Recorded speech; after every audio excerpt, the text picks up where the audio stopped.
Hi, I'm going to give you a tour of my new garden. I did everything different this year, so I'd like to show you what it is. I'm Becky. I used to live in the consumer rat race just like you. But one day I had enough, so I sold it all, moved to the country, and built my own log cabin with my own two hands. Now I spend my time discovering new ways to live a simple, healthy lifestyle with more free time and way less stress. Then sharing what I've learned with you. Welcome to Becky's Homestead.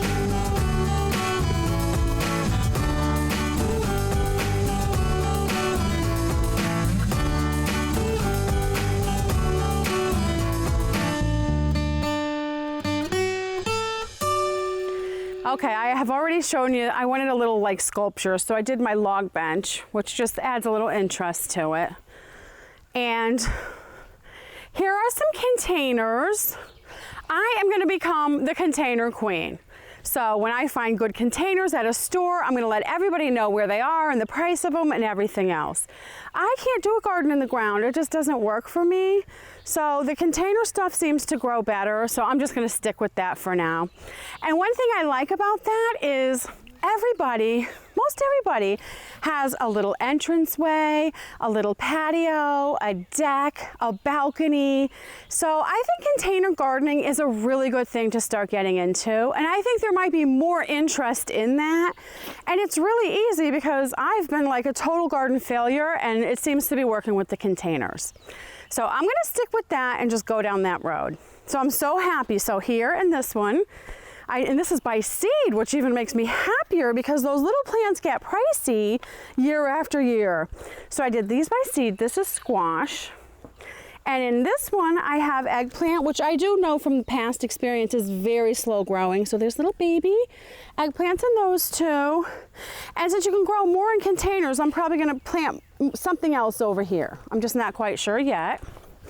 And in this one, my tomatoes are doing so good. And a nice lady gave me 3 beefsteak tomato plants. So those are in here, as well as tomato plants I started from seed. And here's 2 pepper plants down in here. Because the one thing I do notice about containers is you start with the dirt at the top and it goes down. And right here, I already have a little baby tomato on my tomato plant. Look right there. Which just makes me so happy because we all know tomatoes are very healthy and extra tasty when you grow them from the garden. And over here, when I pull it away, you can see there's another pepper plant in there and another little one on the bottom. And then here is my onions, They're getting ready to harvest.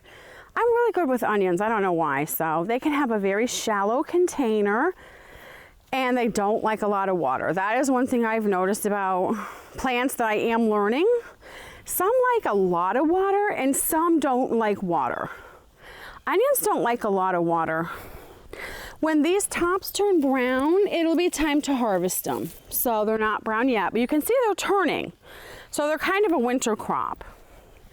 And then over here is my flowers because like I said before, I'm trying to attract wild bees.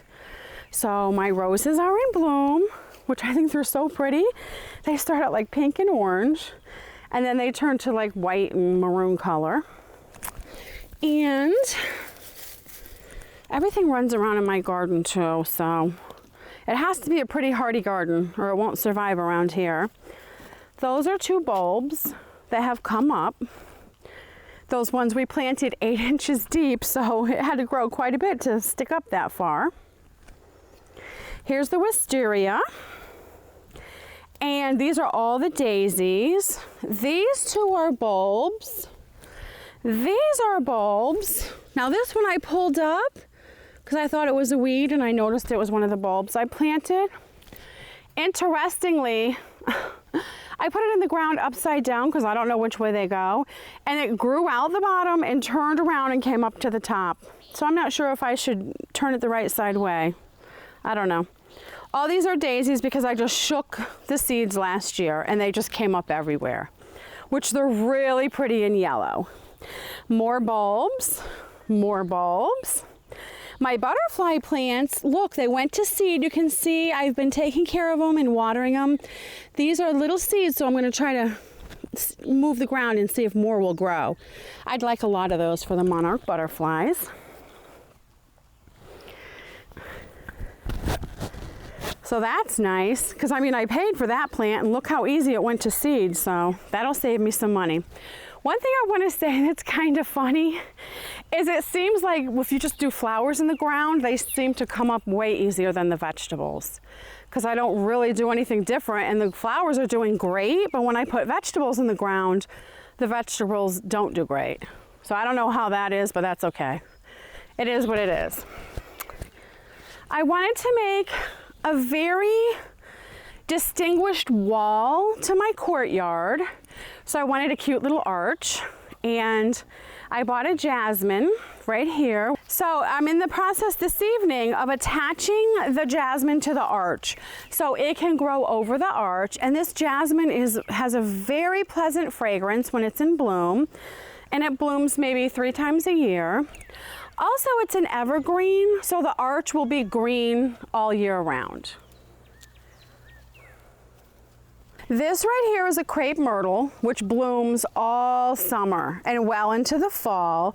Now, this can be a pretty big bush, so it's okay, I don't mind. I'll just trim it back to the size I need to fit in here. But I just want a lot of flowers. So I have that. The wisteria, which is gonna climb up the pole, and that's gonna have a lot of purple flowers. And then here is another Crape Myrtle. So I have quite a bit planted. Sign up for Becky's Homestead newsletter. Go to beckysHomestead.com and sign up on the right. You'll get articles, news, and specials from Becky every month. Unsubscribe anytime, no spam. Thanks for watching. If you have any questions or suggestions, please email me in doodles. Happy homesteading. Bye-bye.